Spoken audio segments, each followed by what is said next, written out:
All right, guys, welcome to episode 3 of the Eagles Den. My name is Brett. You can follow me on Brett Granger 11 on Instagram. This show is about business, entrepreneurship, and life. And we have Jackson Myers here, a good friend. Met him at the PBD event back in where was that? Mar-a-Lago. I think it was Mar-a-Lago, in May, right? Yeah. So I've known him for a few months here. We're really excited to have you. So thank you so much for coming down here, man. Appreciate it. Absolutely, brother. Appreciate you having me on here. Episode 3. I'm, very honored that I'm in the top 3 here. So Love it, man. How was the drive down here from London? Not bad. Honestly, the traffic in Toronto definitely sucks. As I was telling your video guy, our worst day in Toronto is in London is like your guys' best day in terms of traffic. It's not ideal, but it is what it is. Awesome. Well, thanks for making the trip down here. So, Jackson, where can they find you? So on Instagram, it is Jackson Certified. That's where I just post some content and try and help business owners grow their businesses. Love it. This guy is on the come up. He's a 25-year-old entrepreneur. We're excited to have you. So Jackson Myers runs a couple home service businesses. Growing up, he was a student athlete, passionate about basketball. He was less of a student and knew that athletics weren't going to take him too far. With that in mind, he started a business, and that was going to be his path in building his ideal future. So one thing that I like about this guy is he loves investing in himself. I mean, he was just down at the Andy Elliott event, 2 weeks ago, I think. Sir, yeah. Are you going to the vault too? Absolutely. This guy does it every 3 months. He's going to something. So that's how important personal development is. All right, Jackson. So can you give us an overview of your life, childhood up until now? Yeah. So grew up in your traditional family. I've 5 siblings. Dad who's heavily involved with sports in our lives, and so growing up, whenever we used to get in trouble with obviously having 5 kids, as opposed to giving us room time or taking our phones, he would make us run laps. And so that kind of built a foundation of, working hard. And, so that really did help us as we obviously grow now, where most people don't have the ability to work hard. I found that that's something I can always go back to. So as a young age, I was playing sports. And then from there, as I finished high school, started selling actually water filters as my first job. Yeah, that's right. I remember. And attempting to. I actually didn't even sell any because I was, didn't know sales, didn't know what I was doing, didn't know the product very well. And from there, I met a guy who was starting his own window cleaning business. And I decided to join him because anything was better than, going to appointments and not closing anything. Yeah. You gotta make some money somehow. You gotta make some money somehow. The company was kind of shady, and we can go into details about it later. Yeah.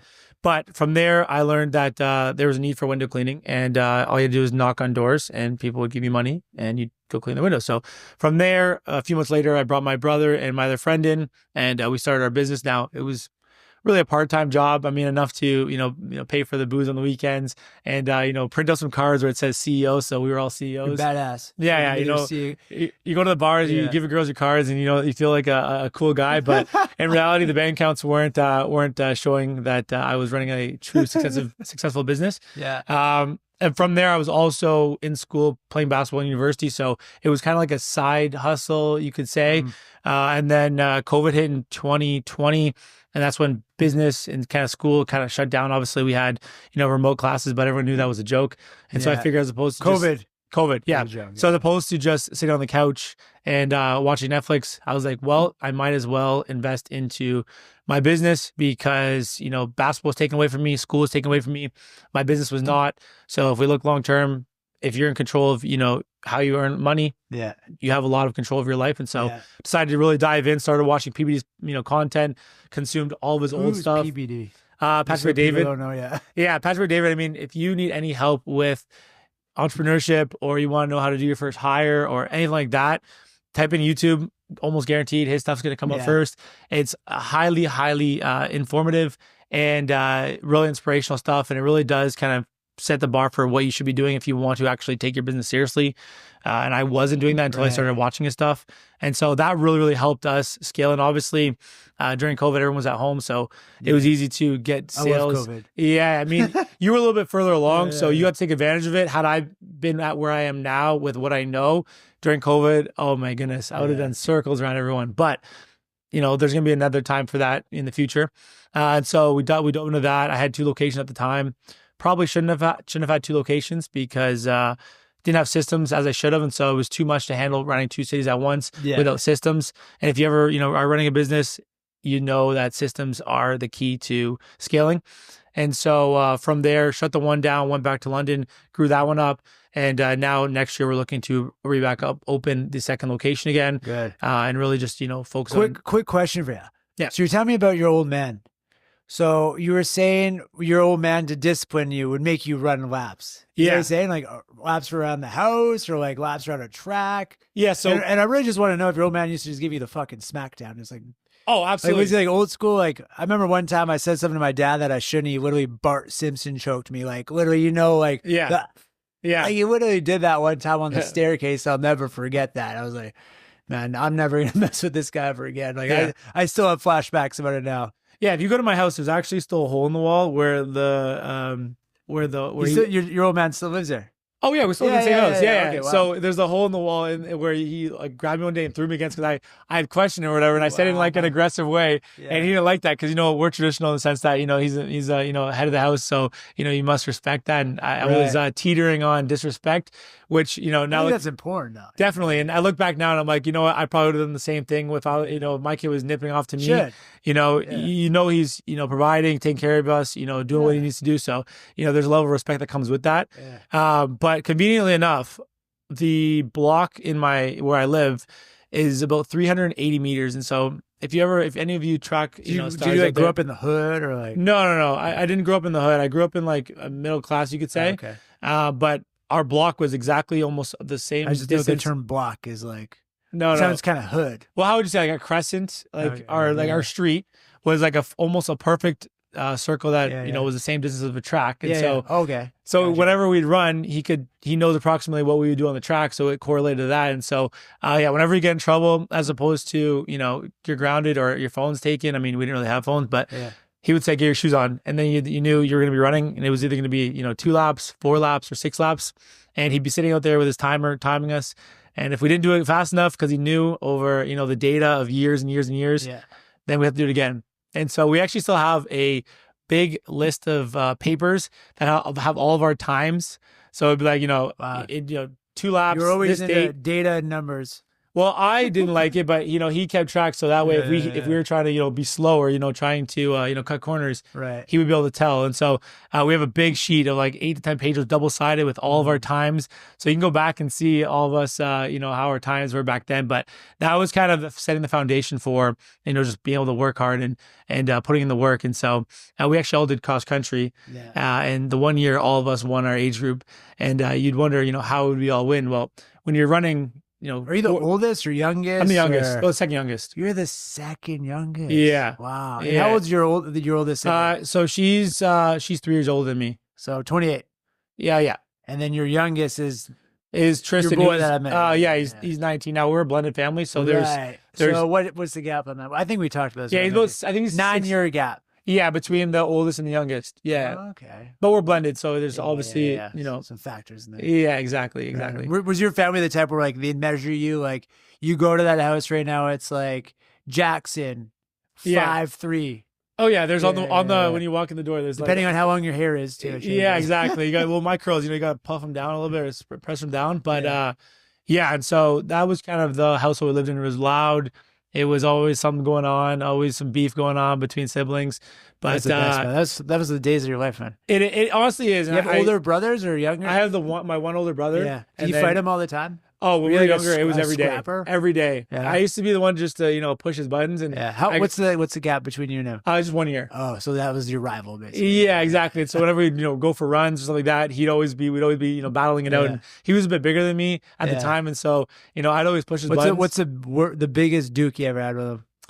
Or fight or whatever. Honestly, as a kid. Honestly, there's actually too many. Where I would just push his buttons. What's the most defining one you can think of? Honestly, I can't remember. There was honestly so many that we would have all the time, and it's just because he's a bit more introverted, I'm more extroverted, so I would just push his buttons, and I would enjoy watching. So you just drive each other's gear, just piss each other because you're the opposite kind. Yeah, and my dad had a rule is that if you're the older one, your punishment's worse. Because you're older, so you should know better. Right. And so you're supposed to be the leader, man. Exactly. So you're what I would do is, example. and don't get me wrong, I was an absolute shithead as a kid, but I would know that if I pushed his buttons, He would get mad at me. We'd fight. I knew that at the end of the day, his punishment would be more than mine. And so I could enjoy, you know. You just have the satisfaction of laughing. Exactly. So, you know, when I'm done my laps, I'd watch him finish. And it was not nice, but I certainly, you know, that's how I got my kicks when I was a kid. So you just get him. Yeah. I mean, he'd beat my ass. You frame him almost. Basically. Yeah, basically. But he would beat my ass. Don't get me wrong. Like he was stronger. So I would get some licks. He'd get some licks on me first before he runs. But that's just a good old time story. I remember one time when I was a kid, I have a younger brother. I have two brothers, but one brother that's 5 years younger than me. Blended family as well too. And I remember, did you grow up watching wrestling? Not as much. Yeah. Do you know what the gas pedal is, bro? No. So the gas pedal, that's where you grab their legs like this, and you literally just like kick them in the nuts. Okay. Yeah. So I remember gas pedaling my little brother, and he was just like gas pedaling like a 6-year-old when you're 10. Yeah. Well, the difference, kicking him in the nuts. The difference between, you know, even a couple of years when you're younger, you know, one guy will hit a growth spurt, and then he's like, the dynamic is way off. So when he hit from grade 8 to grade 9, yeah, he put on like, you know, like 30, 40 pounds.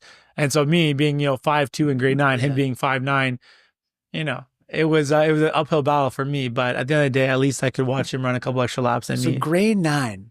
You're 25 now. You would have been in grade 9, what, 9 years ago already? Something like that. Yeah. Time flies. Now, out here in Ontario, like I'm from Winnipeg, a small little place you don't ever want to go to. No. Yeah, it's too cold. Yeah. But hey, did they ever freshy you? Do you know what that term is? Like getting freshied, like where they like... No. They like haze you. It's called like hazing. I know hazing, but beat you up type thing. Yeah, like, I know hazing, egg you or like not freshy though. I don't know that term. Have you ever seen the movie Dazed and Confused?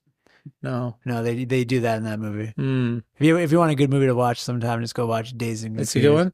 That's all right. It's all right. Not Yeah. the best, but okay. Here's a good question for you, Jackson. So, what do you think was a major turning point for you in your life that helped you create a growth mindset? Because you weren't always how you are today. There was something that must have ticked in you. What was the defining moment where that really built that foundation to have a growth mindset? Like what, maybe it was an event in childhood, maybe it was in school, maybe you went through some like painful event or something. When would you say it started ticking for you? I mean, to be honest, like as I said, growing up, the painful events were every day. Whenever I'd, you know, get in trouble, I'd go for runs, having to deal with the dynamics of. So you've just been a rebel forever. I've been a rebel. Yeah. Even in classes, I was always the you know, the one that got in trouble with the class clown. Yeah. That was me. But, so that was a definite component of it. And then I would say again, once COVID hit and I started watching the YouTube stuff, I picked up Rich Dad Poor Dad, and then I read Tom. How old were you at this time? I was 20, so I was late. Oh, it was not that, man, that's early, bro. Well, late, but in terms I was like 25. Yeah. That's actually early, man. Early, but then I also know guys that are doing it earlier, so it's like I'm kind of okay. But that's just how it is. Always like perception Perception, yeah. And so that was when I picked up that book. I was in Barbados during COVID. I read that book and I was like, wow, books are useful. Because I used to be the guys like, oh my goodness, like I don't even know where the library is in class. Like, you know, just making jokes like that. Yeah, exactly. Yeah. Like, screw that place. But when I picked the book, I was like, wow, books are useful. It really helps you. And I already had the idea of, you know, the rich dad versus the poor dad, because my dad was a real estate agent. He did flipped houses. Oh, okay. Things like that. So I already had that component. Did you used to go with him on like... all the time. Like I used to be, How old were you when you remember this? Oh, that's like I started like when I was like 10, 11, 12, 13, 14. Did you know what was going on or not really at the time? All I knew was that I would be going to, you know, do demolitions at jobs at like houses. I'd be in some disgusting houses. We're ripping out the kitchens or like ripping out the floors. And, you know, we'd go work and our reward or payment was wings after. So that's a great, Your old man taught you the work hard. Work hard, yeah. On Saturdays, it's like, get up, you're coming to work. And it's like, it's 8 a.m. and I know I want to sleep in. It's like, get up, you're working tomorrow. Man, that was almost like instilled in you then. Exactly. Kind of like inevitable. Exactly. And so, and I never really had a real job until basically the water and air stuff. So because you never had a job really. No. You've just been selling. It was selling, yeah, basically, yeah. And so what happened? You never had like a paper route as a kid or like any like the only thing I did do was job? The only thing I did do was I worked at my grandma's kennel for like 15 days, like 2 summers in a row, like just because they had the students, you know how businesses get to have like the students come work for them and they get some wage subsidies. Yeah, what do they call that? It's like this Canada Summer Jobs. Okay. And what they did, my grandma did is because they didn't need 5 kids. So what they did is they just pay for one and then we would all just rotate. And so we would all, you know, work like 1 or 2 days a week. But that was really my only real job before the water and air. And so because I didn't have a job, my dad's like, well, if you don't have a job, then you're working for me.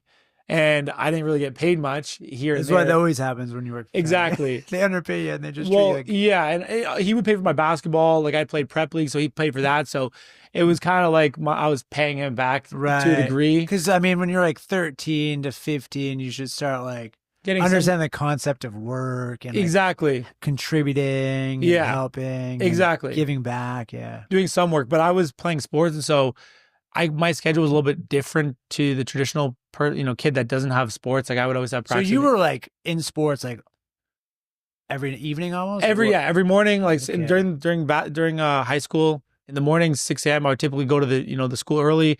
The gym would open up. I would shoot and then have classes, and then after that, I would have team practice. And so I was always doing sports multiple times a day, working out, going for runs. So I did you've been competitive. Yeah, since forever. So I started playing soccer at 3. So I have always had. Since you were until what, 3 to what would you say? So soccer was my main sport from 3 until grade 9. Grade 9 is when I switched from soccer to basketball, and then I went hard in basketball and cross country. Okay. Until grade 12. Those are kind of like hand in hand. They are, because they're both like running, exactly, and they kind of are helpful. Endurance, I guess. Yeah. And then in grade 12 is when I took it seriously, basketball even more. Grade 13, stayed back 1 year. Grade 13. What's grade 13? So it's basically just like a victory lap. So you stay 1 more year if you want to, like, if is that a thing here? It's not anymore, but it used to be. And so a lot of someone was telling me something similar, but I never. It's like, what the hell is grade 13? Yeah, so a lot of student athletes that want to go play, university, that extra year helps you just take less classes and really work on your sports, so that way you can get more offers. So for example, after grade 12, I only had like a couple schools look at me. And then my grade 13 year, I went to play prep for LBA. It was like a new prep league in London. And then from there, I was pretty much had most of the schools in Canada that were looking at me. And so then I went to Ottawa U my first year. And then I transferred to Laurier my second year, and I played that out until COVID hit. And then from there, just went into the business. Good, man. Good. Yeah. So here's a good question for you. So what inspired you to become an entrepreneur? Like, so kind of talked about the growth mindset, but what was like, you're like, man, I'm going to go do my own thing. Well, always, I mean, again, when you're going to work for your dad on weekends, he's always telling you like, oh, there's ways to make money. So you flip this house, you buy this house for this price, you renovate it, and then you keep the rent it out and, refinance or whatever. Yeah. So like I always saw this stuff, so he just showed me, and then he was also a realtor. So he'd also go and sell it. I know, like, so he'd sell real estate and then he would invest in real estate. Exactly. Well, you know that when you know the market, you obviously know what a good deal looks like. And so this was all in London. Yeah. Yo, have you ever heard of I think I may have asked you this before. Have you ever heard of that? Like, there's like this real estate like clan out there. They're like a group or something. I met this dude down at a 10X growth conference. Man, I'm going to ask him to do a podcast. Actually. Yeah. But anyways, there's a lot of real estate. There's a lot of guys out there in London. And that's like, there's like almost like this, like, there is big like mastermind thing out there. Yeah. So my one roommate is into like wholesaling. I think it's called like Fire. Does that make sense? Honestly, I don't really know that space very well. I mean, if you ask me about, I'll show you after. Yeah, I mean, if you ask me about like contractors, stuff like that, I know a lot of them. But real estate, I've got a couple of friends that I know are either investors or realtors. Why is do you know anything about real estate out in London? Why is it so popular per se? That's what I noticed actually.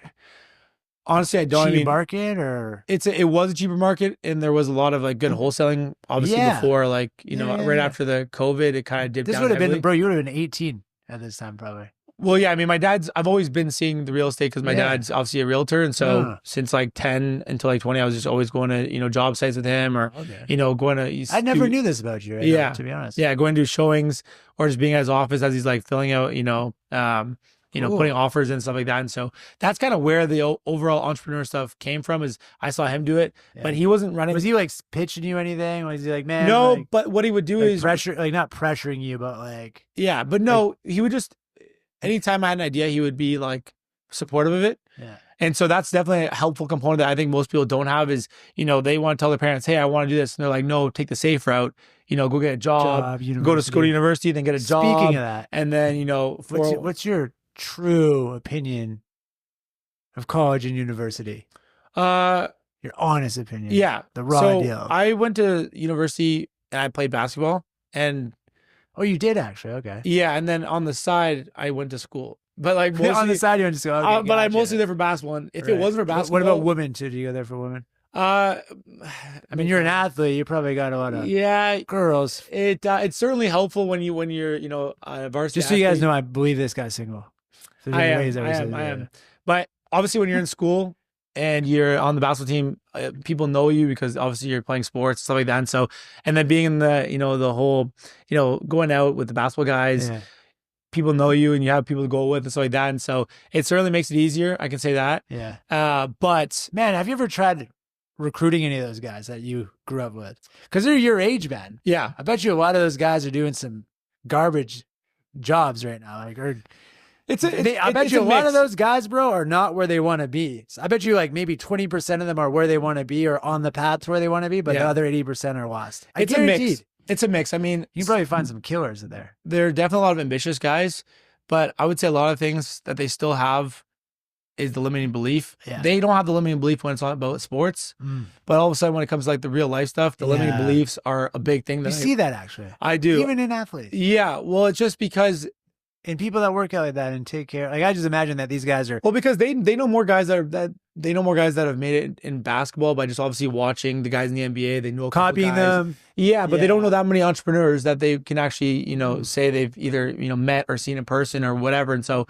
it's harder to find those entrepreneurs because we're more low key overall. Interesting. Like you don't know who's owning half the businesses that you're driving by. That's right. And so for me, I'm the only one I think that's like running a business. I got maybe one or two other teammates. Find some killers there. Yeah, but at the same time, it's like some of them are still hoping for the hoop dreams. Even at 25, you think? Yeah. Well, I got a couple of teammates that are playing overseas, and they're making good money. Do you know any guys that you grew up with that are like in like the NBA? There's one guy in London that made it, Shane Sharp, but besides him in London, where's he playing right now? Portland. And he's your age? No, he's younger. He's like 3 or 4 years younger. Yeah, but he's like just like a freak of nature. How many Canadians actually even make it to the NBA? Well, Team Canada, I'm assuming you like know the ins and outs of basketball. Yeah, I mean, Team Canada, like almost all of them are in the NBA. Like that I've just played for in Paris.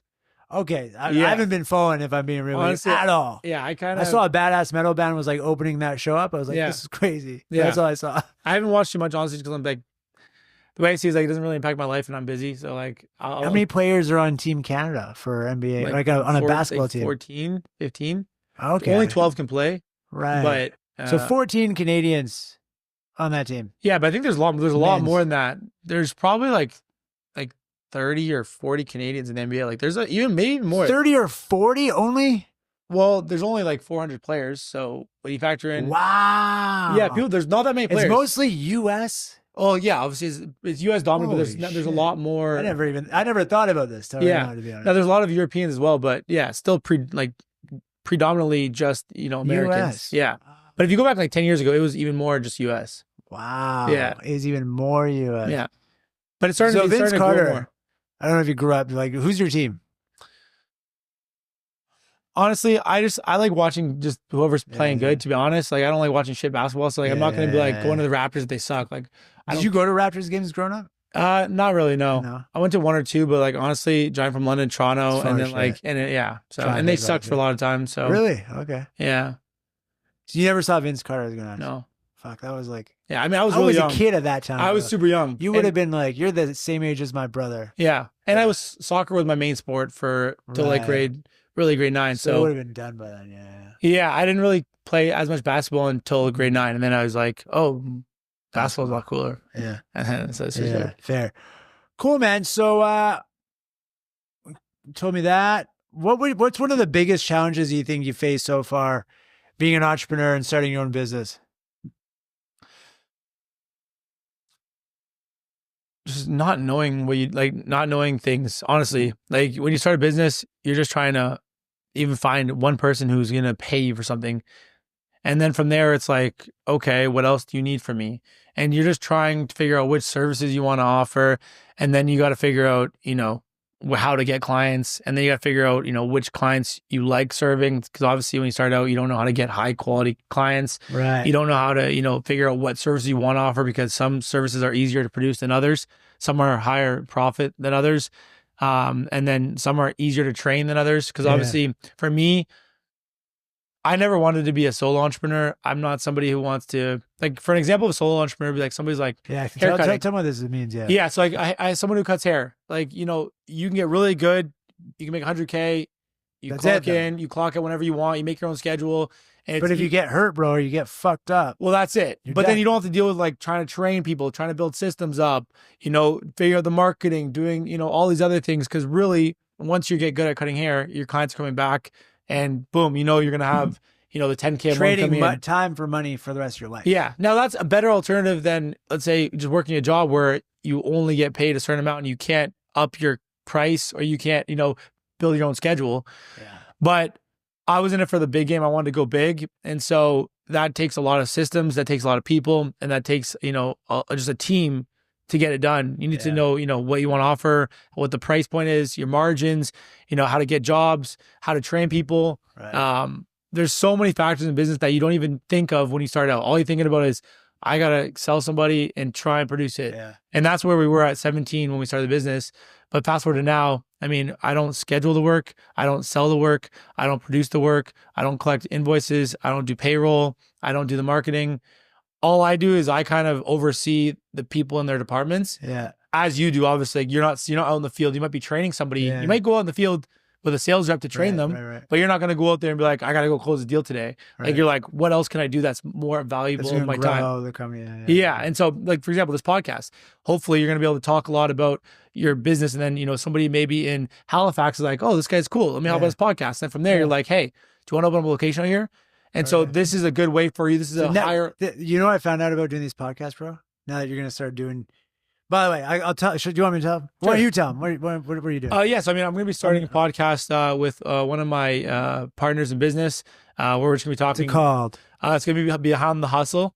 Beyond? Yeah, Beyond the Hustle. Beyond the Hustle. I love the name, man. Yeah, and so really, I mean, I came up with this idea because business is more than just the hustle. The hustle is a prerequisite. If you can't hustle, then you're dead. That is like level one. Is like, can you work hard? Yeah. And then once you got that, it's like, okay, it's not negotiable. Exactly, and that's okay. You can work hard. Now, are you able to? But working hard, it doesn't mean shit because you can work hard on the wrong things. But exactly. But that's like, I feel you. Ground, like, some people can't even get that. Some people can't work hard, and it's like, well, I see lazy people all the time, man. They're like, I fucking work hard. I'm like, I don't even say anything. Yeah. Yeah, but go ahead. Yeah, and so that's kind of the first thing. And then from there, once you know how to work hard, it's like, okay, now are you able to, you know, be a student of the game and actually learn? I love that. And a student of the game. Yeah. I'm still a student. We're always students. Well, that's it. And I mean, when you go to these conferences and you see people that are doing it way bigger, it brings you back down to like, man, I've got a lot of work to do. Yeah. Which is why it is a nice frame to go to these events, because it really does. Like, when you're talking with your buddies or whatever, and you're like, yeah, we're going to hit 2 million this year. They're like, wow, like, that's such a big business, blah, blah, blah. And in my mind, I'm like, man, if you knew the guy I spoke to last week that's doing 200 million a year, you would realize that what I have is a little dinky bucket, and I've got a lot of work to do. Helps you see bigger. Yes. Yeah. Yeah. But then also, out there, yeah. Exactly. But then it also allows you to get connections with people where then you can, really talk to them and be like, hey, how are you getting jobs? How are you doing this? What's your marketing? How much are you spending on SEO? Why? And then so you can figure things out. You see things from a new lens. Through a new lens. That's it. Sometimes we see one-dimensional, and when we go talk to someone else that's already done it, or they're bigger, or they're further ahead than we want to be, we get to see through a new lens. That's it. And then for also Beyond the Hustle for me is like, there's the work ethic. There's obviously, the mentality. Yeah. And there's also like the, spiritual side of things. Being a Christian, obviously trying to, keep a level head and, not lose touch of, what the bigger picture is. And so kind of tying that all in, just like Beyond the Hustle, because business owners, I find, can really get into that loop where just all about the numbers and forgetting about the actual, what you're doing it for. The purpose. You get lost sometimes. So, man, I'm guilty of that shit too. Man. I get so lost in the numbers. I get so lost in like the win now. Yeah.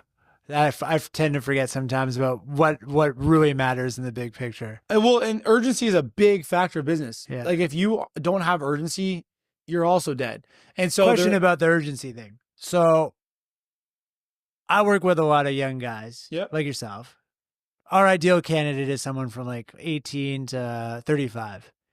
what I found is people that are 18 to 35, you're able to mold them more. Yep. Kind of when you go over that 35 market, you can still mold them and train them and teach them new habits and work with their mindset, their skill set, and their habits. But usually it's a little bit more difficult because they've already been around the block before. They've already had this stuff. They already got their limiting beliefs, kind of like what we're just talking about. What would you do personally, or what have you done yourself to learn how to have a sense of urgency? Because if you don't have urgency in sales or business, you're right. You're also dead in the water as well. Yeah. So what have you done, or what did you do to learn how to have that sense of urgency? Because I work with guys sometimes and don't got that sense of urgency. I don't get it personally. I mean, I feel look, like I've had this forever. love him or hate him. Yeah. I just seen a video from Andrew Tate Yeah. where he talked about how he was at a cafe, Yeah. and some guy was delivering him a coffee, Yeah. and he was like, "Oh, I see you on the news, your lawsuits. Like, I feel so bad for you." Andrew Tate looked at him. He's like, I don't think he said it to him, but in his mind, he's like, "Buddy, I feel bad for you. You're serving me coffee when the world is going to shit. You're probably making like $15 an hour. Yeah. I'd rather be in my situation, 10 out of 10, than your situation." And it's because he had a sense of urgency when he was younger of his hustling. They figured it out. Whereas the guy serving the barista, maybe he likes it, but at a certain point, that's not going to cut it. If you want to have a family, things like that. And so, pardon? You're not gonna have a family doing that shit. Well, it's just like maybe you can, but you really aren't going to be able to provide them things you want. Right. And I'm not knocking anyone who does that, but just when it comes to your question of urgency, people who don't have urgency at this point in time, I shake my head because I'm like, yo, you're done. It's over, bro. I think my friend told me that the top 10% of like wealth or like people who earn in Canada can't afford the top 80% of the houses that are available. Yeah. So it's like, if you're not even in the 10%, you can't even afford shit. That you can't afford a house. You're not in the top 10%. You can't afford. So I think shit. Yeah, like you can't afford shit. Yeah. And so it's like, how are you going to position yourself in a way where in 5 years, as inflation goes crazy, are you going to be able to buy a house? I think they're praying, bro, that it gets better. Well, maybe they're praying for handouts, but handouts aren't a good strategy for long-term success, in my opinion. Yeah. Because at the end of the day, the government's not really going to be here for you. Yeah. No one's going to be here for you. No. Yeah, no one's coming to save you. Yeah. And so really just being able to have that urgency by just seeing what's around you. And if you aren't aware at this point that you need to get up and get to work and get going, there's not really many things that I can tell you or Brett can tell you, because at the end of the day, you should be able to see when you go to the grocery store, things are expensive. When you go to the gas station, things are expensive. Look at houses. But if you make $100,000 a year right now, you can barely afford a home. Yeah. In Toronto, you probably can't get a mortgage if you make $100K. Bro, I was looking at getting a mortgage because I want to move into like a nice badass condo. And the mortgage payment for like a 2-bedroom condo that's like clean. It's got to be clean. You know what I mean? Like I'm a clean freak, OCD a little bit. It's like 6-7 G's a month just for a 2-bedroom condo mortgage. Yeah. Yeah. Yeah. It's like, how is somebody who doesn't have a business? There's like people, bro, like most people don't even make that in a month. Yeah. They make like what, like 4, like 5 maybe? 5, I think, is the average. Yeah. Yeah. And you're going to put all that towards your rent? Yeah. You're screwed. So it's just like, that's why you need to be in. That's why you got to go work with this guy. Well, that's it. I mean, realistically, to your point, it's just like, how are you going to, put that urgency on someone if they don't have it by now with what's going on? Yeah. It's hard. Again, there's a saying, you can bring a camel to water, but you can't make them drink it. Make drink it. I think there's, enough evidence to go around that you should be up and you should be working. You should be investing and trying to figure it out. You know what I think it might be? And maybe, I don't know, maybe I'll ask you this. You've probably gone through some very difficult shit in the last 5 years of running your business. Some dark fucking times. Lonely, dark times. Horrible. You're like, am I going to fucking even make it another hour? Man. Day? There was times, as I spoke about earlier, when I had both cities with no I think systems, that creates that fear of loss, bro? Yeah.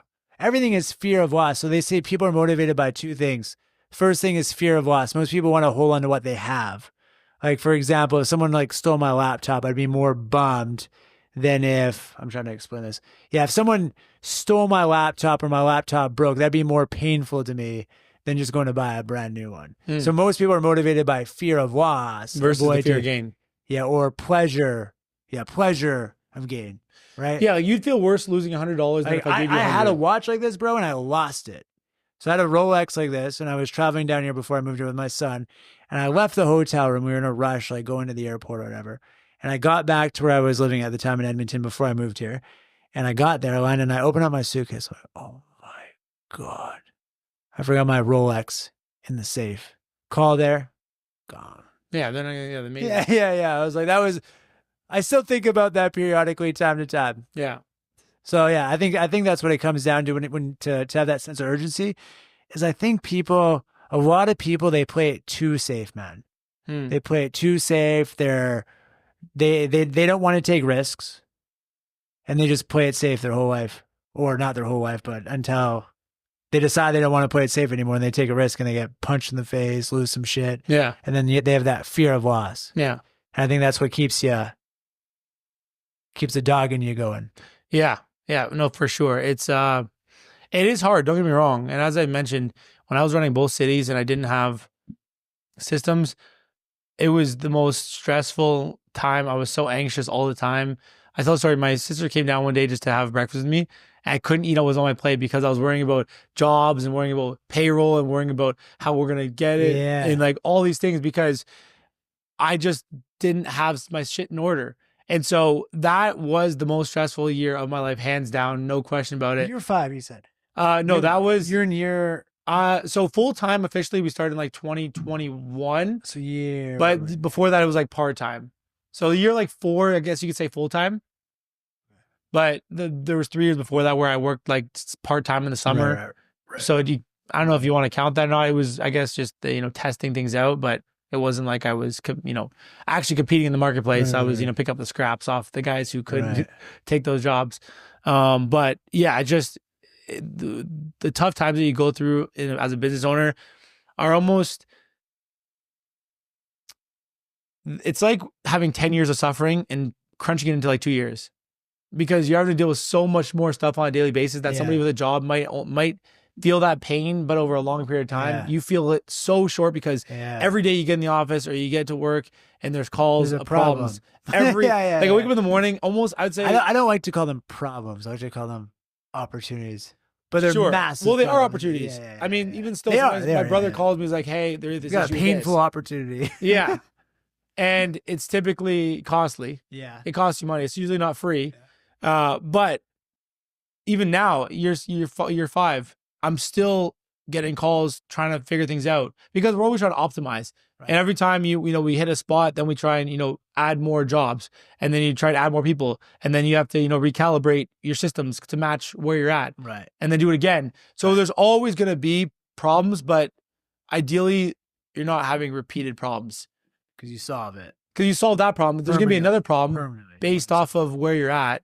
And so just getting used to having... It's just growing pains too, man. Yeah. Yeah. And like if we wanted, let's say we only want to do $1 million in revenue one year, that would probably be almost flawless at this point. Because if we shrunk things down, had less people, it would just be easier. Right. But then you're stuck at that point. And I want to constantly keep growing. And so I'm willing to take stagnation is decline. It is because your competitors are taking jobs from you. So you're never going to stay the same. Either you're growing bigger. Do you have a lot of competition in your industry? I thought so. Yeah. But then, I don't know enough about it. You think so, because you see trucks driving by and you're like, oh, those guys look big. You go to the website, like, wow, those guys are big. But then when you actually start, you see that they have so many flaws. I mean, every business has flaws, but when you really dive in and you are the one that is investing in your business, investing time, most guys aren't. Yeah. It becomes obvious that you can kick their ass if you just put a little more time in and keep on working your systems day in and day out, and you're not on the tools, which a lot of business owners, especially in the trades, are on the tools. So it's hard if you run a concrete business and you're every day pouring concrete, and I have a concrete business, but I don't touch the concrete because I'm building the business. Whose business think is going to grow faster? Right. Maybe yours are going to have slightly less problems. Yeah. When it comes to actually pouring the concrete and making it right. Yeah. But now I can easily beat you in marketing, beat you in sales, and eventually get better guys that can then run that shit for me. Right. So, feel man. Good. So what I was gonna say is what I've realized over the last couple weeks of doing this, like 6 weeks of doing this, or however long it's been, it hasn't been crazy long, right? Is having a podcast, bro. It's the best networking tool, hands down. Oh, hands down. You can just be like, yo, bro, I want to have you on my podcast. Next time you're in Toronto, for me, it's a little bit, I think it's going to be like solid because people come to Toronto quite frequently. It's like the biggest airport in Canada. It's like the 4th biggest city in Canada, or sorry, in North America. Yeah. So I'm like, yo, bro, you ever come to Toronto? Like, no. I'm like, well, if you're ever in Toronto, let's shoot a podcast. They're like, man, I always want to go to Toronto. We have a 6 studio here. I got this badass studio that I invested a bunch of dough in. Yeah. No, it is nice. I can tell you guys took it seriously. Like when I start mine, I don't think I'll have as many, This is like, what was it, Jack? 60? I think we put like 50 or some shit. I don't even know. Yeah. We lost But track. There's another thing we got to buy too. We keep finding new shit. We're like, we need to make it better. Yeah. But it's good. You guys are going all in because sometimes some people, just want to dip their toe in. But now you got to go all in, bro. Yeah. I mean, are you going to walk into your office every day and, look in this room, see all this money and be like, not today? Like, right. no. That's why I did that. Because you're like, I have to put this stuff to use. I have to do it. Yeah. I have to. Like 60 G's, like that's a lot of money. That's someone's salary. Question for you. Yeah. So you're big into personal development, reading. That's how we met. That's how we met each other, right? How much money have you personally invested in your own personal development in the last 12 months? What do you say? Do we include the vault that's coming up? Yeah, sure. Why not? Probably like 50, 60. Wow. Like in 12 months, bro? Yeah. Well, the vault, I'm going to CEO. So we're going to like. How much is that one? Like 20. My boy got 18? me too. I don't even know how much it is. Like 18? 18. And 1,800? No, 1,000. You paid 8. Man, you're a gangster. Honestly, Ladies, you hear that?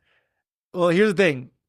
It's like The 2 people, Chanel bags, bro. When I went to the CEO, when I went to the vault last year, the way the CEOs were talking, it sounded like Chinese. Okay, because they're just talking about different circle, business philosophies, and just their vocabulary and just. Can you sneak me in or what? I doubt it, man. They got like 10,000 people going this year. Wow. But you went last year too. I went last year. Okay, cool. So I saw. So what's the real difference maker? Like that was my first event like that, man. So, and how sick was it? I mean, it was great because you know what I liked about it? You actually learned shit. Yeah. No, you learn shit. Like they give you a handout, man, and then you go through it and they keep you engaged. I think that's like, it's a really simple thing, but it makes it so you have to think and follow up. Well, and then you go home and you have it. And you're like, even if you like forget some of the concepts, you can be like, I have this thing. You can go through it. Yeah. And they give you like the video recordings of it, so you can go back and look at it. But so how was the vault compared to this? What did you say? The vault is a bit different in the sense that it's more generic business, whereas the sales leadership is like heavily focused on sales, growth, compensation structure, building a team, leadership, culture, which is really cool, and I really valued that. Cool. I love it. Yeah. It was absolutely amazing. Like I will probably change your life. Yes, I'll bring my team back. I mean, I met Tristan there. I met Zach there, Zach Dingy. And then I met you there. Obviously, I met up cool other guys. So I wouldn't be here. I wouldn't have talked to Tristan. I wouldn't have talked to those guys if I wasn't there. And that was $5K. Yeah. Plus, like the hotels, it's like $10K. What's gonna happen after that, though? It's all networking, bro. Well, it's all networking, yeah. And then I'll have, for example, we're gonna be starting our podcast, and then I'll have you on, I'll have Tristan, I'll have Zach, and then from there, as you go to more events, it's like, as you said, it's a great networking. Hey, by the way, I have my podcast here. Do you want to quickly run it? Yeah, exactly. Oh, sure, why not? Like my friends who came with me to Arizona, they run a podcast. Yeah. And they got US guys or what? No, Canadian. They're in London. Oh, cool. They came us to Andy Elliott. They got some dope podcast guys that are doing like, are crushing social media. Like one of them got like 1.5 million followers. Wow. And he's like, I think the guy said my hourly rate is like 70,000 an hour. And they got like an hour and a half out of him. Like basically we just got $100,000 worth of value. And then imagine the collaborations on Instagram where now all of his 1.5 million followers are going to be like, who are these guys? That's what it's all about. And they got like 2 or 3 really good guests. Yeah. And so I'm just seeing them like, man, I definitely want to, because this is something I enjoy. It's not the monetary. It's just being able to have these conversations and seeing where that takes you. Maybe you have a good opportunity for me with an investment. It's like, hey, because people do business with people they like. Things change, bro. Yeah. One thing that I learned really recently, like last 6 months. So I moved to Toronto here like 2 years ago to like basically restart. I was like, I told myself, I'm like, my goal is to have an office in every major city across Canada. Right. So I knew I was going to move here like 3-4 years ago. Right.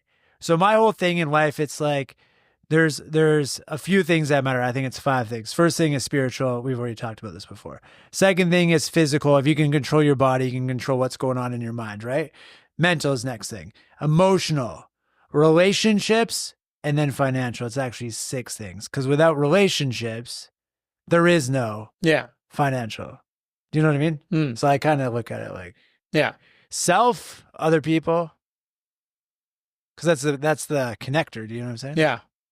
I think there's the 5 F's, and it's pretty much yours is like faith, family. You can put friendships, fitness, finances. Yeah. So it's kind of like the 5 F's. Yeah. That one. Yeah. That like I'm kind of like big into the acronyms and I mean this one doesn't really have an acronym, but just F. Yeah. Cool, man. So your business, when you first started it, how did you fund the thing? How much did it cost you to get it going? Well, I had the van that my dad, I was using as like a Grand Caravan, like 2005 or 2002 or whatever. And then probably like $1,000. We bought a couple of poles. We bought some materials and just and then just went to Home Depot and like, okay, let's go.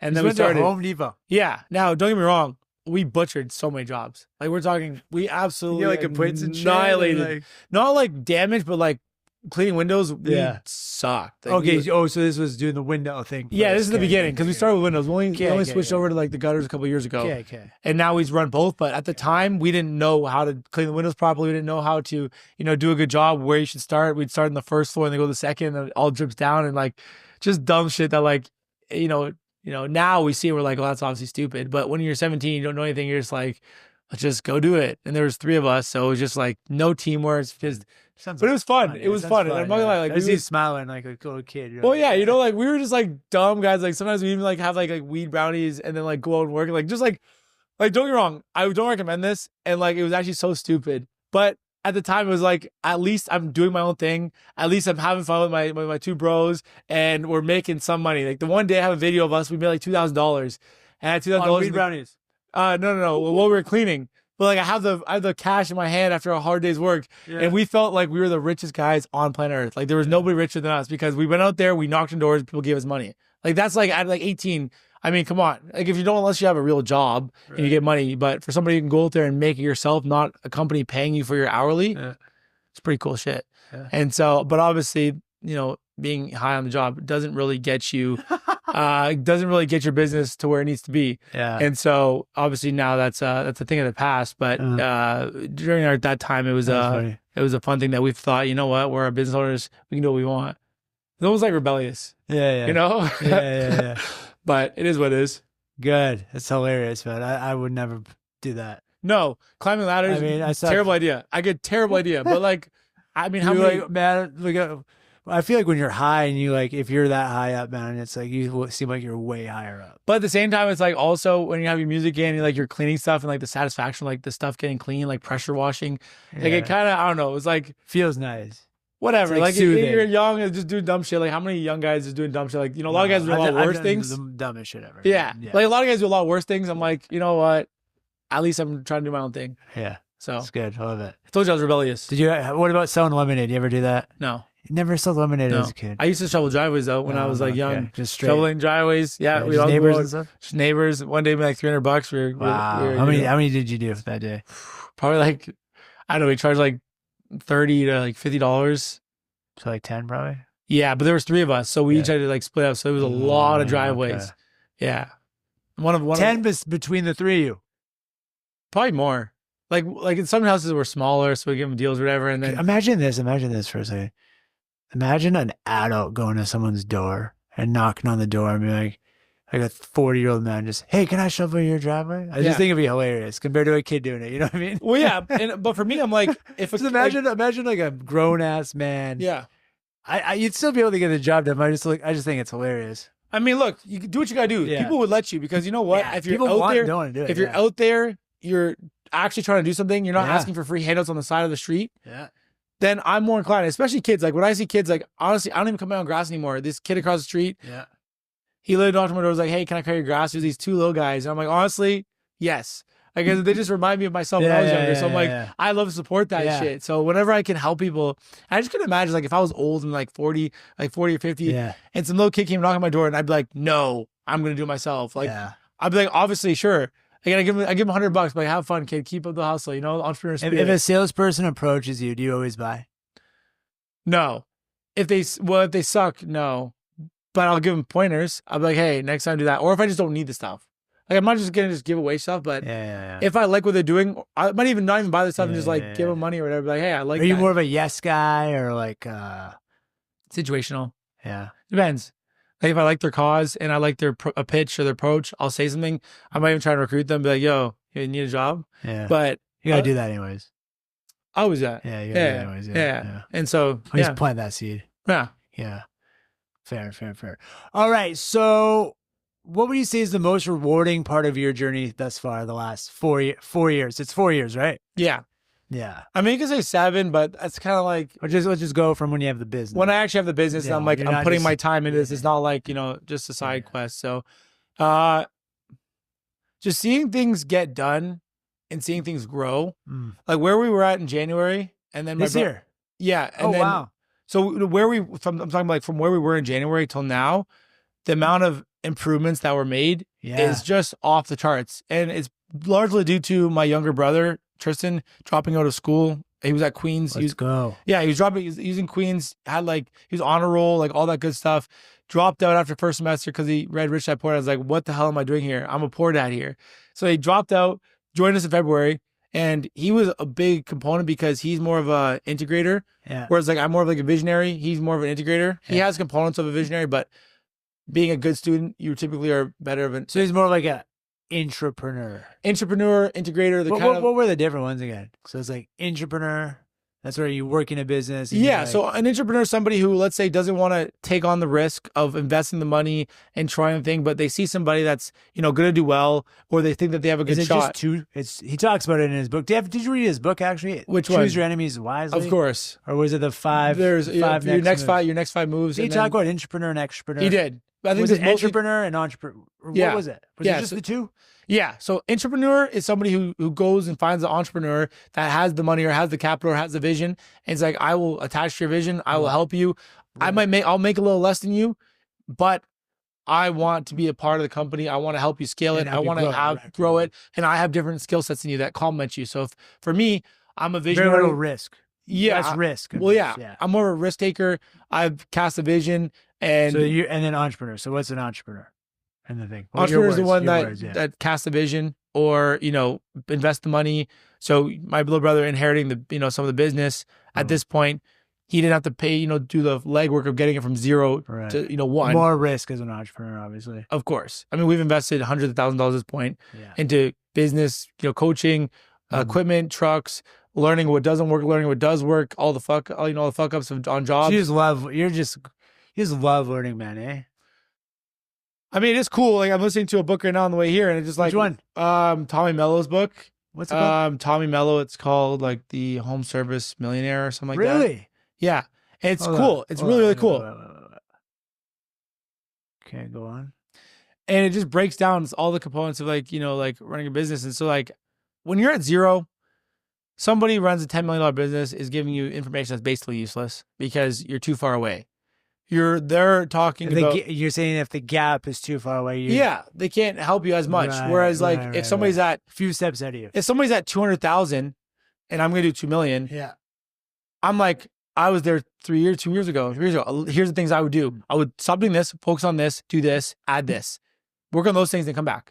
Okay, you got those? Okay, now we're going to go this. And so as I'm learning new shit, oh, here's the shit that I just did. Right. Or you need do you want to build a door-to-door team? Okay, here's my scripts. Here's my ads. Okay. Use that because I just did those 2 years ago. And then sales scripts. Okay, or how to, close a deal. What your process is like. Okay, here's this script. Here's how we do it. Here's some videos. Watch that because it's very relevant.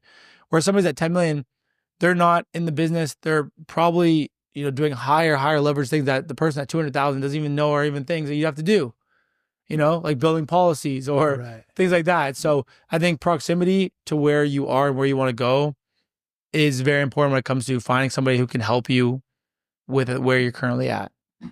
Love it. Good, man. Couldn't agree more. Here's a good question for you. What keeps you going when you're just like during those tough times? It's like, what would you say? Besides, you're not a bitch. Yeah. Besides that, Honestly, just knowing where I want my future to look like. Yeah. Like I have the idea in my head of what I want to look like. Yeah. You know, living in Florida, you know, coming and living in Canada, having both places, having a business that can run itself, having people in my business that I've been able to empower, you know, as owners been able to empower them, having, you know, them have the future, the business, sorry, not the business, but the life that they want. And knowing that it's going to take a lot of work. Hermosi puts it very simply. If you don't quit, you can't fail. So true. Literally, like at this point now. So true. Is that the first time you heard that? That saying? I mean, he got it from somebody else. Yeah, I think it was like Charlie Munger or something like that. Yeah. But whatever. It's more relevant. Yeah, he's the guy. He's the modern day philosopher. Guy. He's like the now guy. Yeah. So it's like whatever. Last like 2 years basically. Yeah, but you know what? It's regurgitated, but at the same time, it's still relevant. This conversation is probably regurgitated. Oh, for sure. Like I heard something yesterday. I'm like, oh, I'm gonna say that's because it's true. Yeah, we live it. I mean, there is no. What's the word I'm looking for? Help me out here. What's the word I'm looking for? There is no. Are you talking like copying or? Yeah. What the fuck is it? Everything is just like. Everything is regurgitated. Yeah. It's that's you take it and then you apply it to your life, your circumstances, your, you know, what you've gone through, and then you can put your own twist on it. Right. And so it might be relevant to. There's like guys, bro, that do like seminars on a book that they never even wrote. Well, yeah. I was just looking at one today. Well, where do you think, you know, Tony Robbins got his shit from? There you go. Jim Rohns. You just Brian Tracy. Bro, you just said it. That's the guy. Yeah. I mean, that's the truth. It's like, but if you're able to deliver it in a way where it's digestible, then power to you. It's the same thing for the podcast. Same thing for, you know, coaching, you know, contracting kings. There's other coaches out there, but if you don't got to reinvent the wheel. No. Yeah. And it does help if you're living it. People think like, oh, I got to go fucking start the next pen company. Yeah.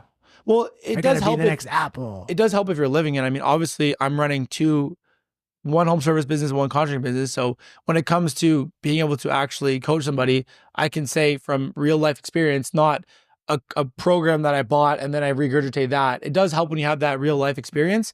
But at the same time, it all comes down to the delivery and the relatability. And, you know, do I think you're going to get me what I want to get to, which is my goal? Right. And so if you're able to regurgitate it and it makes sense, I mean, my dad would tell me things, I'd be like, yeah, whatever. And then a coach would tell me things, I'd be like, it'd be the same shit. Yeah. But the delivery it's said in a different way. Because I've heard my dad say the same shit, and it's just like in a way that's annoying because now it's your fucking dad. But he said it 100 times, and now he's saying it in like a rude way, but it's not true. It's true. So it's just like whoever is the messenger can play a big factor whether you apply the information and absorb it or not. That's why sometimes it's nice having like people come to your sales meetings. For sure. The same thing. Yeah. Because they're able to see things that you're not able to see. Yeah. Or they just hear it in a different. Yeah, it's crazy. Yeah. Like, oh my God. You're like, man, I fucking told you that like 100 times, you idiot. Exactly. Yeah, yeah. So do you not listen? Yeah. Yeah. Cool. Closing up here. So books. What are some of your favorite books? I mean, PBD's 2 books are elite. Yeah. I definitely like I mean, there's some basic ones, like Atomic Habits. That was great. Yeah. If you're trying to like stop certain Is things. that Malcolm Gladwell? No, Atomic Habits. Patrick Lencioni. No, that's 5. That's your 5 leaders of. John Maxwell. Yes. You know John Maxwell's coming down here, bro? When? 28th. Of August? Yeah, I'll see if I can help you out. Yo, I want 3 tickets. I don't have access. They're not my tickets to give up. But I'll try to. Yo, if you can. Right after this. I really want to go to his. Yeah. So I like John C. Maxwell. He has a new book out. I can't remember what it's called, but it's Game Changer. He's got like 100. I know, it never ends. It never ends. I don't know how many more this guy's just been traveling his whole life, man. I don't know how you can, chop up leadership into 100 different ways. Yeah. But anyway. Everything's leadership. It's all influence, bro. PBD's books, your next 5 moves. Yeah. Choose Your Enemies Wisely. Great books. Yeah. For masculinity, if somebody who just is kind of a bitch, Way of Superior Man. Great book. Wait. The Way of the Superior Man. Like protein? I don't know if that's is it protein? Like whey, like protein whey? No. It's the Way of the Superior Man. The Superior Man, okay. And then for mental toughness, the David Goggins book, Can't Hurt Me. You read the second one? I got through half of it and I was like, too much cursing. Well, that doesn't bother me because I'm like, if you can't ignore some of the curse words, Have you ever read? Have you ever done 75 Hard, bro? Do 75 I know Hard. I have. I did Honestly, it once. It's a fucking bitch, man. It just I can't really be bothered to do that. Like I do. You have I go to the gym. what I like about Goggins is the calloused mind. He always talks about that, Yeah. right? Or no, Callous the your mind. weapon. Is it that or the weaponized mind? No, callous your mind. There's another guy that says the weaponized Yeah. mind. Same Again, it's all shit. regurgitated. It's all New fancy term. Yeah. Word of the month. But no, yeah, those books are definitely some really good ones. And it all depends on what you're doing. I mean, if a business book, but you're not in business, maybe it's not as applicable. Right. That's why, I've got some habit books, some personal development books, Yeah. some, masculinity books. It's a good book to church. Think about this. Look at it. Try to find a good marketing book. Alex Ramosey's. Marketing book. Have you read that one? Yeah. Fuck, I gotta read that one. Great book. $100 million offer? $100 million leads. Yo, Jack, that's one for your brother. I see that everywhere, but I just haven't listened to it yet. It's a good book. Yeah. It's very good. Very, very good. Yeah. Yeah. There's so many. It's all marketing, bro. That's sales. Well, there's a lot of things that I like. Marketing is how you make the big bucks. Man, the only thing that's tough with going to all these events, all these things, is that there's so much to do. There's so much to do. Now, the good thing is... So that's the problem. You only want to find like one or two guys and shut it out. Well, that's what I think personally. You can't follow everybody because to do everything is to do nothing. Yeah. Well, the thing is, I went to PBDs, I went to Daniel G's, I went to Andy Elliott's. PPD. And then I got PBD again. That's the main guy. Well, just because he's the GOAT, bro. He's one of the OG. He's the most well-rounded. I mean, he's a family GOAT. man. Yeah. He's got business. Yeah. He's also a man of, of God. Faith, he's a Christian guy, so I like that too. Yeah. But he's also just a hustler. And like when I watch his stuff, I feel lazy almost. I'm like, I know I can step it up. It's the best fucking video that I ever used. When I used to have hard times as a salesperson, man, I'd go watch that fucking video where he's going to do insurance calls. Rolling up in the Ferrari, though. He'd roll up in a Ferrari. That was the only difference. It's like life as an entrepreneur in 90 seconds. Did you see that one? I might have seen it before, but I know. Is it like where there's like, it's in Florida or something like that? Yeah. I think he was out west and then he moved out there. That's what all these guys do. He started in LA and then he went to Texas and then he went to Florida. I know that, but. Let's see if I can watch it here. Maybe we can do something crazy and like play this video. Yeah, just on this podcast. Guys, look up here. It's going to be playing right here in the top right corner. Or we can just edit it. Or we can just edit it into here. You ever seen this one, Ren? I probably have. I almost guarantee this is like the OG one, 90 seconds. I didn't even know. Is he wearing like the I Am Entrepreneur shirt maybe?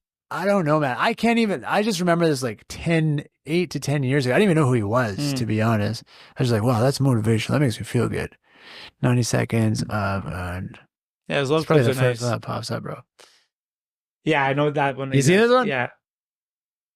All these ads hitting you. It's 96 seconds. Most people only pay attention to the final product of the success. This is You see this one? This is a humble PBD. Bro, 8 years ago, yeah. They say things like, He's a different guy now. Look at that. well, they got lucky. But I used to watch shit all the time when I was like, I don't want to go to an appointment. He's driving a 488.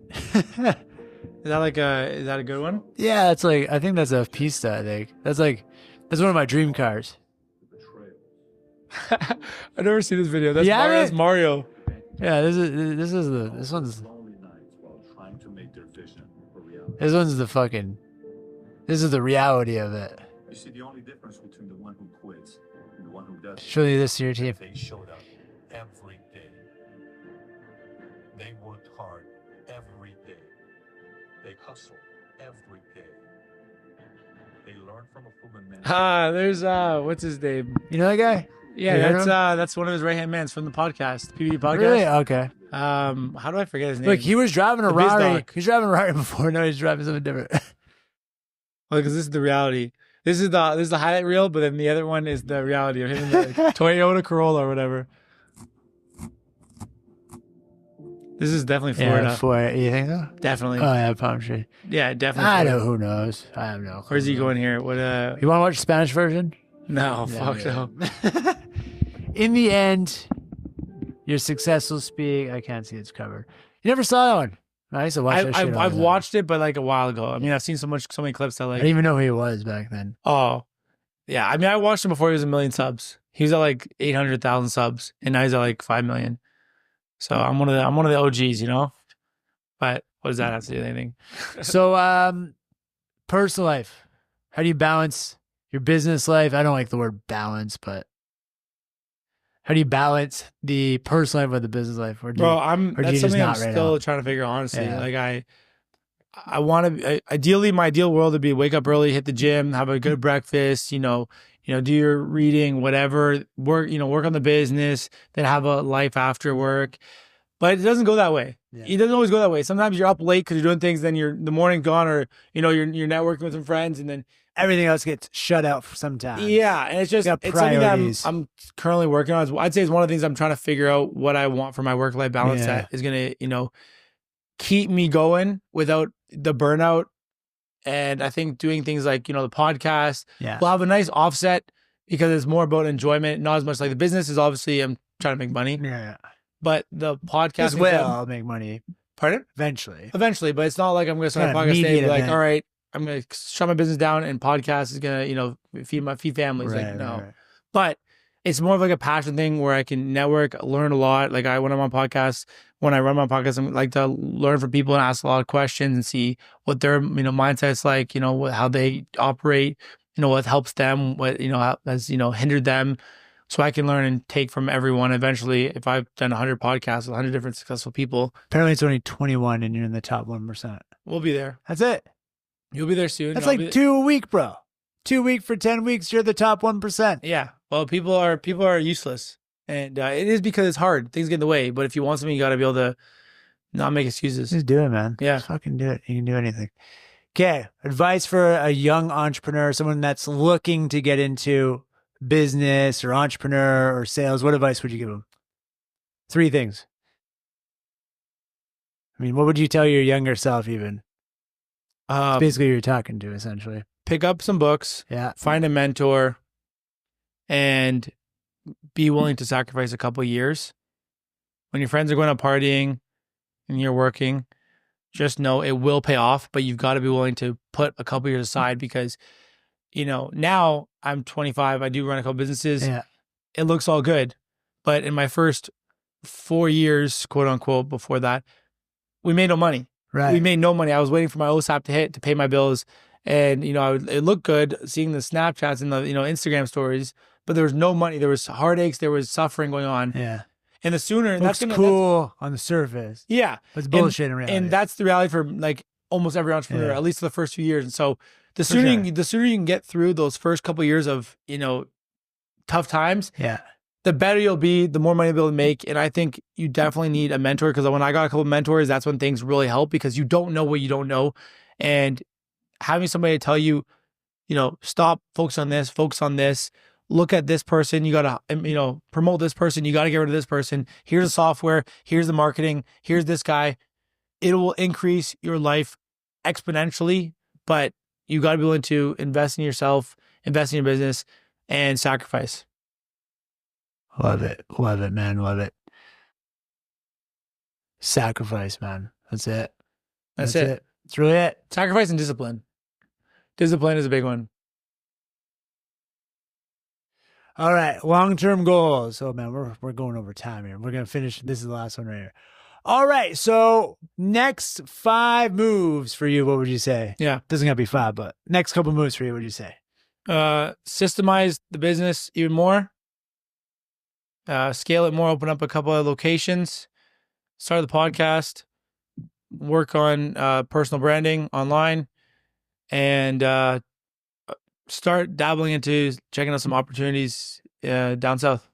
Love it, man. Love it, man. Jackson, thanks so much for coming down.